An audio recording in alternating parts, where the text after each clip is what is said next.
Olá pessoal, tudo bem com vocês? Eu sou Marcelo Bertoncini e este é o canal do KB Advocacia. Nele nós falamos sobre empresas, patrimônio e pessoas. No vídeo de hoje a gente vai falar um pouco e retomar o julgamento da ação do FGTS que está sendo realizada no Supremo Tribunal Federal. Então, revisando as contas do FGTS, entenda o julgamento. Vamos lá?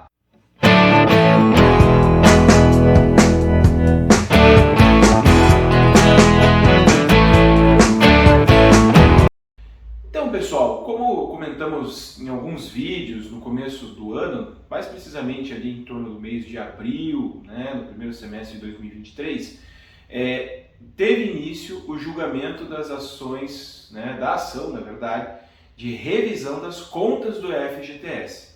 Então, o que acontece? Foi feita uma ação direta de inconstitucionalidade, uma ADI, de número 5.090, por um partido político que entendeu, a partir de um estudo econômico e financeiro, que as contas do FGTS não eram atualizadas de forma correta. E por que não eram atualizadas de forma correta?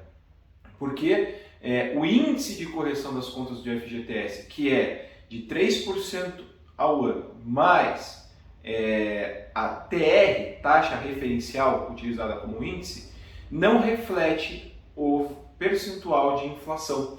Ou seja, esse dinheiro que está depositado na conta do FGTS, ele acaba ficando desatualizado e, por sua vez, perdendo seu poder de compra. Então, o que se entende é que quando o empregado tinha acesso ao dinheiro da conta do FGTS, esse dinheiro já estava defasado, deveria ser mais. Pelo menos refletir a inflação. Então, a aplicação de índices como INPC ou IPCA. Então, esse partido ajuizou essa ação, essa ação foi direto lá no Supremo Tribunal Federal, isso foi em 2014, e no mês de abril teve início ali o julgamento dessa ação. Então, como é que funciona? O partido fez a ação, ajuizou, mandou, foram ouvidas várias pessoas, amigos curiae, que são chamados amigos da corte, na tradução mais literal, para opinar sobre essa questão.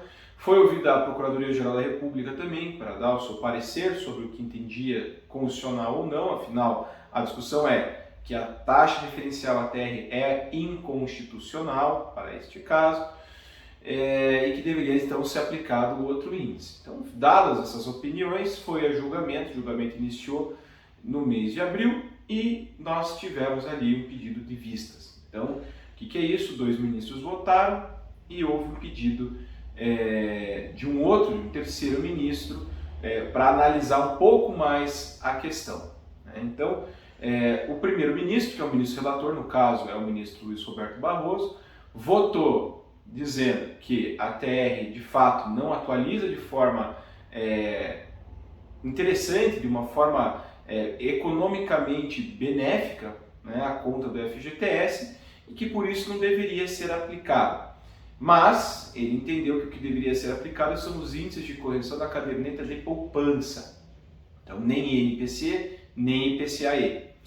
E, por sua vez, ao final da sua colocação, do seu voto, o ministro ainda disse que essa correção deveria valer a partir do julgamento, a partir da publicação da ata do julgamento. Então, quando terminar esse julgamento no Supremo, no entendimento e no voto do ministro relator, do ministro Barroso, esse novo jeito de atualizar as contas do FGTS deveria ser feito a partir daquela publicação, ou seja, daqui quando terminar o julgamento, ou seja, sem alcançar efeitos passados.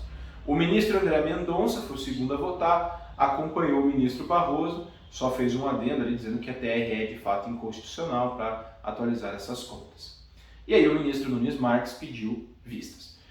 Vejam só, o que é interessante anotar aqui, que todo julgamento de ADI como essa, ela normalmente tem efeitos pretéritos. Então ela tem efeito tanto daqui para frente, quanto para situações atingidas no passado. Então, muitas pessoas que tiveram ali as suas contas atualizadas no período entre 1999 e 2013, e 2013 é um marco, por quê? Porque foi quando o partido que ajuizou a ação fez essa pesquisa que eu falei no início, para ver a questão da atualização da conta, muitas pessoas nesse período, então, todo mundo que entrou com a ação, todo mundo pediu revisão referente a esse período, no entendimento do ministro Barroso, não teria direito à revisão do passado. No entanto, como eu estava dizendo, a regra é que deveriam ter esse direito, porque todo julgamento de ADI atinge o passado também.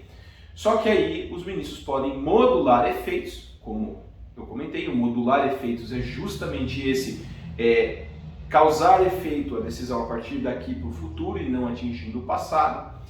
E aí tem que esperar ver o que vai acontecer nos outros votos dos outros ministros, verificando essa questão, se vai se manter ou não esse entendimento do ministro Barroso com relação ao passado. Tá? E também com relação ao índice a ser aplicado, porque acabou que a ação pedia a inconstitucionalidade da TR e aplicação de IPCA ou INPC. E no final ele acabou dando um caderneta de poupança. Então tem que verificar como é que isso tudo vai se desenrolar nos próximos votos, nos próximos dias ali do julgamento. De qualquer maneira, o que é interessante anotar aqui também, ajuizar a ação ainda é possível? Sim, ainda é possível.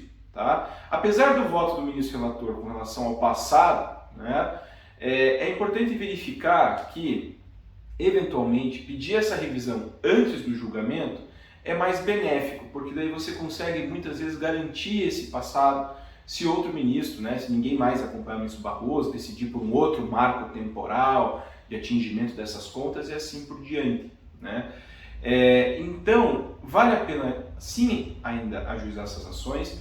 É importante destacar que elas podem ser ajuizadas no Juizado Especial da Federal, né? Então você tem ali um limite interessante de possibilidade de atualização de até 60 salários mínimos, né? Esse é o teto do Juizado Especial. E por que o Juizado Especial? Porque no Juizado Especial você não tem custas nem risco de honorário de sucumbência. Então você tem a plena possibilidade de ajuizar essa ação e não ter risco.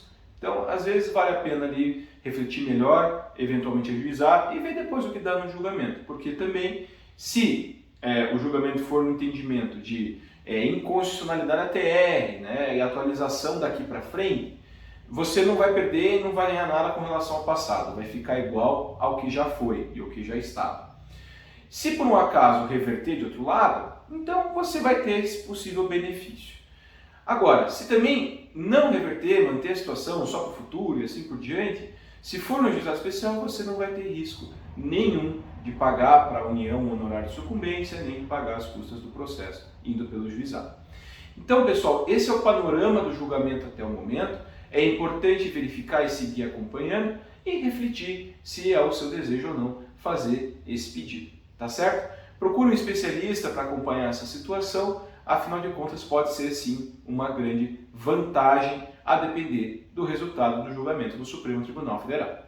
De qualquer maneira, eu agradeço vocês pela participação em nossos canais, continuem ali a curtir os nossos vídeos, ativar sininho, enfim, se inscreverem, nas outras redes sociais também, e a gente segue à disposição para eventuais críticas, sugestões, enfim, abertos a sempre continuar melhorando aqui o nosso conteúdo informativo, tá certo? Muito obrigado e até a próxima!